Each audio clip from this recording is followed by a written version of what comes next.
This garden, called Not for Sale, is a graphic depiction of the effects of the illegal ivory trade. It is comprised of tusks of the 80 elephants that on average are slaughtered daily for their ivory. Now that is in itself deeply shocking. So much for the concept or the idea. But every conceptual garden has to do a number of things. It's really hard.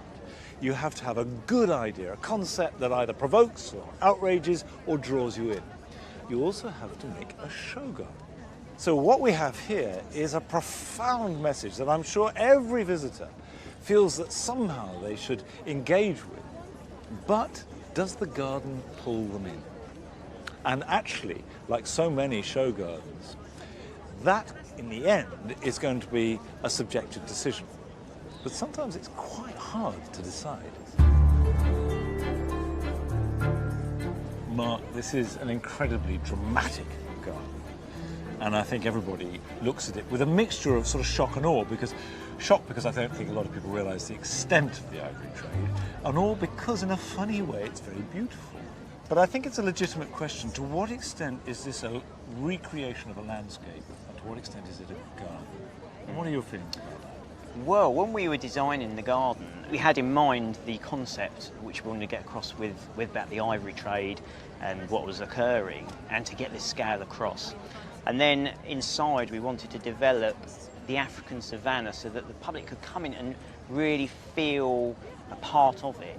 Tell me about some of the plants you've used, because clearly most of these are not ones that we're familiar with. I mean, this, you were telling me, is dormant rather than dead, and yet you've never seen a tree or shrub look more dead than that. Well, it's Acacia tortilis, which is the classic African umbrella tree. Yeah. They do go dormant in the desert conditions for up to 12 months, they can, without water, and then they leaf and drop leaves very suddenly and quickly.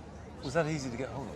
They're very hard to get hold of. I mean, these travelled from Oman in the Middle East. They got stopped at the UAE border because we had flight problems getting them out of Oman, and then they spent 5 days there, and then they made it eventually to Heathrow on Saturday, the day before judging. Cutting it fine. Cutting it fine, right, yeah. And what about your leafy shrubs? I mean, obviously... So, yeah, we have a casomia over here, which elephants particularly like eating, so we wanted to put that in there for that purpose. We just wanted to have that, the real sort of classic picture of African landscape. Well, it's a superb set. Congratulations. Thank you.